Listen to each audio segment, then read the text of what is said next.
Hey guys, welcome back to Pokédance।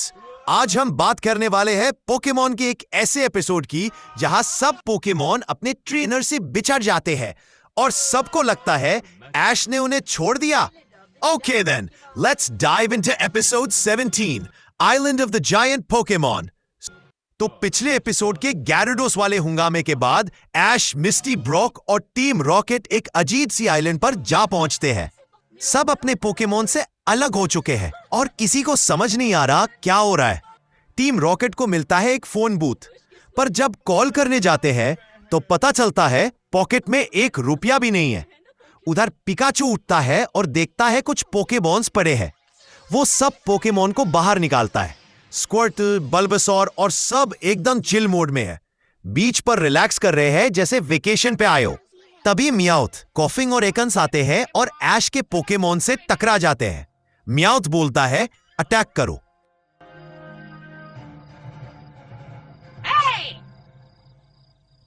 मैंने कहा पकड़ो इन्हें। आप मास्टर नहीं हैं। लेकिन कॉफिंग और एकन्स कहते हैं तुम हमारे मास्टर नहीं हो, हम कुछ नहीं करेंगे। और यहां होता है एक अनएक्सपेक्टेड ट्विस्ट। दोनों ग्रुप्स एक टीम बना लेते हैं, मतलब टेम्पररी पीस। बल्बासौर थोड़ा नेगेटिव मोड में कहता है हमें छोड़ दिया गया है। ये सुन के एकन्स और कॉफिंग तो हिल जाते हैं, लेकिन पिकाचू बोलता है ऐश ऐसा कभी नहीं करेगा और वो वादा करता है कि वो अपने ट्रेनर को जरूर ढूंढ निकालेगा। उधर ऐश, मिस्टी और ब्रॉक भी आइलैंड के दूसरे साइड पर फंस गए हैं और जब वो आइलैंड एक्सप्लोर करते हैं तो एक बड़ा सा ज़ैप्डोस उनके ऊपर से निकलता है। सब शॉक में रह जाते हैं। ऐश बोलता है मैं अपने पोकेमॉन को जरूर ढूंढ लूंगा। दूसरी तरफ टीम रॉकेट एक मोल्ट्रेस से बचकर भाग रही होती है। वो किसी तरह बच जाते हैं, पर एक साइन बोर्ड से टकरा के दोनों बेहोश हो जाते हैं। नेक्स्ट मॉर्निंग टीम रॉकेट एक नया आइडिया लाती है। टोल फ्री कॉल करते हैं। जियोवानी फोन उठाता है और ये दोनों अपना क्लासिक मोटो बोलना स्टार्ट कर देते हैं। सारे शैतानों को एक करने के लिए, प्यार और सच्चाई के खिलाफ लड़ने के लिए, खुद को सितारों से आगे पहुंचाने के लिए। जैसी जेम्स। टीम रॉकेट हमारी। लेकिन जब वो लंबा हो जाता है, जियोवानी गुस्से में फोन कट कर देता है। अब टीम रॉकेट डिसाइड करती है कि वो टेलीफोन बूथ से निकले वायर को फॉलो करे। उन्हें लगता है ये उन्हें शहर तक ले जाएगा, लेकिन रास्ते में उन्हें मिलता है एक जायंट पिकाचू। जेसी और जेम्स के तो होश ही उड़ जाते हैं। पिकाचू ने जिम ज्वाइन कर लिया क्या? उधर ऐश के पोकेमॉन भी अपने इवॉल्व फॉर्म से मिलते हैं, एक ब्लास्टॉइस और एक वीनसॉर। स्क्वेटल फ्रेंडली बनने जाता है, पर ब्लास्टॉइस सीधा हाइड्रोपंप मार देता है। फिर सब बल्बासौर से कहते हैं कि वीनसॉर से बात कर, पर वो बोलता है नहीं भाई, मुझे अपनी जिंदगी प्यारी है। टीम रॉकेट का नेक्स्ट सीन फुल कॉमेडी और थ्रिल से भरा होता है। एक बड़ा कबूटॉप्स उनके पीछे दौड़ रहा होते हैं और भागते भागते एक माइन कार्ट में गिर जाते हैं। कार्ट तेज रफ्तार से सीधा उन्हें वापस कबूटॉप्स के पास ले जाती है। जेम्स चिल्लाता है मुझे लगता है हम गलत डायरेक्शन में जा रहे हैं। अब सब एक दूसरे से टकरा जाते हैं। ऐश और उसके फ्रेंड्स एक जायंट चारेज़ार्ड से भाग रहे हैं और पोकेमॉन एक बड़े वीनसॉर और ब्लास्टॉइस से। सब एक साथ मिल जाते हैं और सीन एकदम गड़बड़ हो जाता है। लेकिन तभी सब रिवील होता है ये सब रियल पोकेमॉन नहीं थे, बल्कि रोबोट्स थे। एक बोट आती है जो gyarados के शेप में होती है और एक वुमन बताती है कि ये आइलैंड कोई डिजर्टेड जगह नहीं, बल्कि टीम रॉकेट के बॉस जियोवानी का अम्यूजमेंट पार्क पोकेमॉन लैंड है।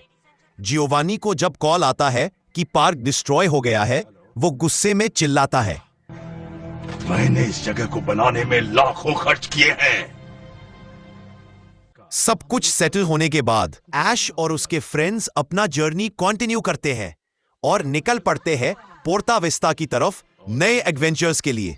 क्या बात है, जल्दी चलो। तो दोस्तों, ये था पोकेमॉन एपिसोड 17। एक एपिसोड जिसमें इमोशन भी था, कॉमेडी भी और एक बड़ा ट्विस्ट भी। अगर तुम्हें वीडियो पसंद आया हो तो लाइक करो और सब्सक्राइब करना मत भूलना, ताकि तुम next Pokemon explain video miss ना करो। और हम बात करने वाले हैं पोकेमॉन के एपिसोड 17 के कुछ ऐसे इंटरेस्टिंग फैक्ट्स के बारे में जो शायद तुमने पहले कभी नोटिस नहीं किए होंगे। तो चलो बिना टाइम वेस्ट किए शुरू करते हैं। टीम रॉकेट को चेस करने वाले रोबोटिक मोल्टेस और रोबोटिक राइडन ही दो ऐसे जायंट पोकेमॉन थे जो एपिसोड के एंड तक डिस्ट्रॉय नहीं हुए। लगता है उन दोनों में थोड़ा एक्स्ट्रा ड्यूरेबिलिटी मोड ऑन था। और ये फैक्ट तो और भी इंटरेस्टिंग है, जेसी और जेम्स के एकन्स और कॉफिंग एक्चुअली उन्होंने कैच नहीं किए थे। उन्हें ये पोकेमॉन बर्थडे और क्रिसमस गिफ्ट्स के रूप में मिले थे।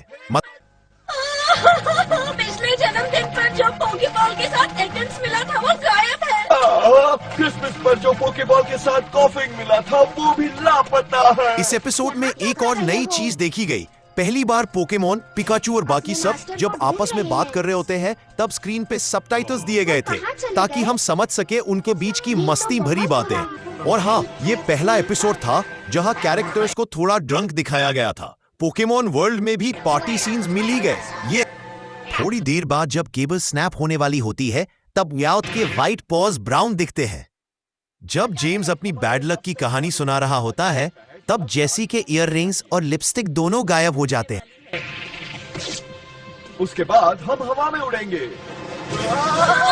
उसके बाद हम किसी चीज फिर एक और ब्लूपर, जब सब पोकेमॉन मूविंग कार्ट में जंप करते हैं। जेसी और जेम्स जब अपने कॉफिंग और एकन्स को हग करते हैं तो उनके ग्लव्स मिसिंग थे। और अब सबसे कंफ्यूजिंग सीन, मिस्टी और ब्रॉक ने पहले स्क्वर्टर, चारमेंडर और बल्बासोर को अलग अलग पकड़ा था, लेकिन जब कार्ड पानी में गिरती है तो मिस्टी के हाथ में चारमेंडर आ जाता है और ब्रॉक के पास स्क्वर्टल और बल्बासोर। जब डिस्ट्रॉयड रोबोट्स दिखाए जाते हैं तो ब्लास्टॉइस रोबोट का बॉटम जॉ मिस कलर था, half blue half random shade.